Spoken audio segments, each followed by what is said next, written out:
So I'm gonna be testing out the TKO Sales Active Sport Transfers, so hopefully you do not have to. So the heat press that I use is the fancier Studio heat press.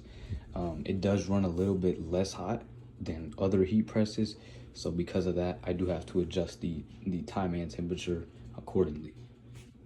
So as you can see right here, it is recommended for 300 to 325 degrees Fahrenheit for 7 to 10 seconds at heavy pressure. All right, so I am gonna go for the 325 degrees, probably like 327, and I'm gonna keep it at that 10 seconds, maybe hold it down a little bit longer. And the test shirt that I'm gonna be using is a Gildan 100% cotton t-shirt. I just bought a big pack of these at Walmart, super cheap. There's like 22 bucks. If you're looking for test shirts, I would just go to Walmart and pick some up, honestly. Okay, so you can see we are almost at our 325 temperature, which we're trying to get to. And with this print, I'm gonna keep the whole thing because I also want it as a personal reference for myself. So I'm gonna keep this part in here as well. So when you see the final result, it will have this bottom part right here. Okay, real quick, I'll go over a little bit of setup things for when you're heat pressing a t-shirt. First thing, obviously you wanna make it even in a second, but you're gonna need to use a lint roller, right? Now I don't know how necessary this is, but I always do it. You want to get that, you know, the work area perfectly clean and just ready for the print, so you're not printing it on any lint or extra stuff that are on the shirt. So now that you've done that, you can kind of fold it over. You want to center, so grab each side where the sleeves meet the shirt, hold it right there, pinch it down, just kind of make sure it's even on both sides. All right, so I feel as if this is pretty even. You know, obviously you can kind of take your time on this, especially if you're not in like large production. You're just kind of making single one-off t-shirts, it's fine. And I like to pre-press it. So you can pre-press it for as long as you need.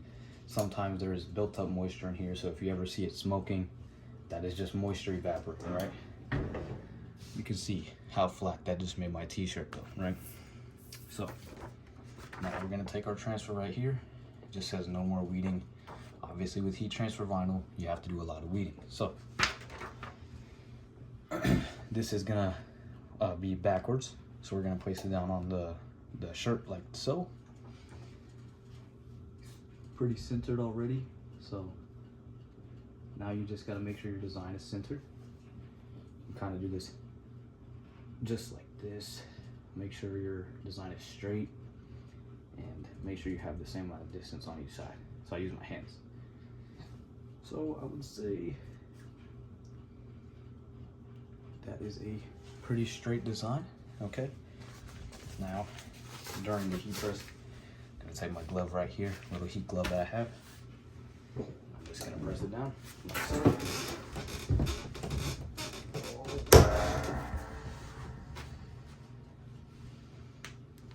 No, let's go a little bit longer because that heat press was fighting me. And it is a hot peel. Okay, so this was the final product. Now, I'm gonna put a few disclaimers in here. First of all, the main design printed completely, right?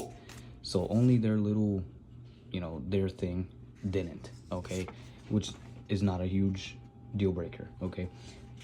Second, maybe my pressure was off a little bit. Maybe I could have gone higher pressure. Maybe I could have gone a little longer, right? Each heat press is different.